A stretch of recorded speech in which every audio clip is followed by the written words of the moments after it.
Kwa hiyo mtu anatafuta sababu ili mchezo usichezwe. Yanga alijua Simba asipoingia kwenye mazoezi hatacheza mechi.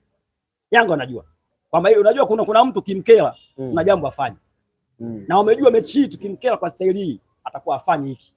Na Simba lazima sisi tusifanye mazoezi pale tusicheze mechi kwa sababu kuna vitu ameviweka wanyama mazoezi tusiingie uwanjani. Kwa nini imani za kishirikina zinapenda kuaminiwa sana kwenye mechi za Simba na Yanga? Sio leo, sio jana. Hata tumeona kamati ya ligi, kwa maana ya bodi ya ligi inatoa adhabu sana michezo ya Simba na Yanga inapotamatika. Kuna timu nyingine ilipita mlango wa nyuma haikuingia katika mlango rasmi na maswaibu mengi, timu nyingine kuingia vimbani, mwisho siku finali zinajitokeza. Kwa nini imani za kishirikina zinatangulia sana kwenye mechi ya Simba na Yanga? Kwanza tuweke sawa hapa.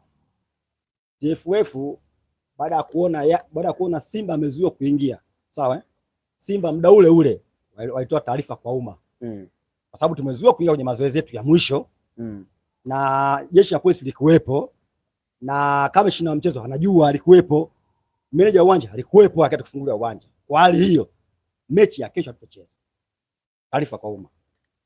TFF walivyoipata hiyo nayo taarifa kwa umma, wakaangalia mapungufu ya hiyo mechi ya taarifa hiyo, wakaona kwa taarifa hii Simba hawapeleki timu hapa, chaishakuwa tatizo.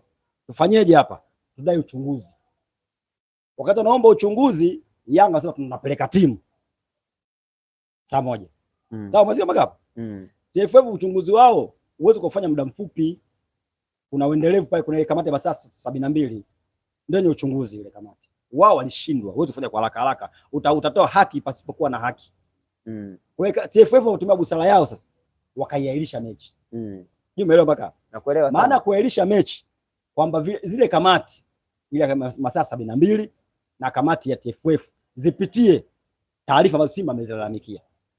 Wakishazipitia zile watatoa hukumu. Maana TFF watatoa hukumu. Ile hukumu watakayotoa ndio itasaidia kwenda nini mechi inayofuata iendelee kuchezwa. Lakini Yanga walikaidi. Hiyo taarifa TFF walikaidi Yanga. Wakapeleka timu saa moja. Alafu timu ilipoenda saa moja, huyo anasema ana taarifa alizuia uwanja usifunguliwe. Meneja wa uwanja alifungua mlango wa nyuma, Yanga ameingia kwenye mazoezi. Wakati mazoezi yao wamefanya, refa hakuwepo wala kamishna mwenyewe hakusimamia zoezi hilo. Ina maana TFF alizuia. Kwa nini meneja aliruhusu Yanga aingie uwanjani? Kwa kwanza meneja atakiwa kuanzia leo awe hana kazi meneja wa uwanja. Automatically awe hana kazi. Hilo la kwanza. La pili, kamishna mchezo atakiwa awe hana kazi. Hilo la pili. Kwa lazima TFF ifuate mkondo wake. Kwa mechi inapoahirishwa, mwenye mpira wake ni bodi ya ligi. Ndio amesema mechi nimeahirisha. Hakuna mtu akupingana naye. Yule ni mwenye mpira wake. Vilabu ni wanachama wa TFF. Mwenye mpira ni bodi ya ligi na TFF. Kwa hiyo wanapoahirisha mpira, hakuna mtu akupingana naye. Kwa hiyo Yanga ana makosa kupingana na TFF. Kupingana na bodi ya ligi. Yanga ana makosa.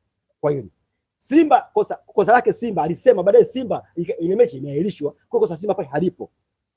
Mechi imeahirishwa. Kwa hiyo Simba hana kosa. Kwa hiyo hizi kelele tunazosikia mtaani kwamba Young Africans wanaelezwa kwamba wanadai pointi 3 ushindi wa mezani dhidi ya Simba. Ili jambo unaona Young Africans watafanikiwa? Wanaongea mambumbumbu na hata hao wanaongea tu Yanga mambumbumbu. Sababu taarifa ziko wazi. Bodi ya ligi ndio yenye mpira wake. Na bodi ndio imeahirisha mechi. Wewe unapeleka timu. Wakati hamna refa hamna nani? Wewe angalia ile dabi ya Misri. Dabi ya Misri Zamalek amepeleka timu pale. Al Ahly hakuja. Lakini Zamalek amepeleka timu, refa alikuwepo, kamishna alikuwepo, wote walikuwepo. Mechi imeahirishwa, mechi imeisha, amepewa pointi 3 nani Zamalek. Ina maana walikuwepo watu wa mpira wenye ligi yao walisema mechi ichezwe. Lakini ligi hii ya Tanzania TFF wamesema mechi isichezwe, imeahirishwa. Wewe kwani upeleke timu? Nataka kuniambia kwamba Young Africans walikwenda kinyume na hawajielewi. Wameenda kinyume na bodi ya ligi. Kumbuka ile mechi ya nyuma. Yaani Yanga washazoea, sio mara ya kwanza. Ile mechi ya mwaka 2000 na ngapi 2001. Ile mechi kupo na tukio. Ile mechi ilichezwa saa 11, mechi ya Simba na Yanga. Saa 11 na robo sikosei. Haikutokana na tukio kubwa la kitaifa lilitokea. Mheshimiwa Rais mstaafu marehemu Mzee Alison Mwinyi alikuwa anazindua kitabu. Sawa? Mgeni rasmi alikuwa Mheshimiwa marehemu vile Rais mstaafu John Pombe Magufuli. Ndio mgeni wa kikao kile. Kwa hiyo Magufuli TFF waliombwa na serikali. Kwa bwana tunaomba zoezi ni kubwa la kitaifa. Na kuna mechi ya Yanga saa 11. Zoezi hili saa 9 mpaka saa 10. Tuombe mechi iahirishwe mbele. TFF saa 8 wametoa taarifa. Mechi imesogezwa mbele mpaka saa 1:30. Lakini hapo Yanga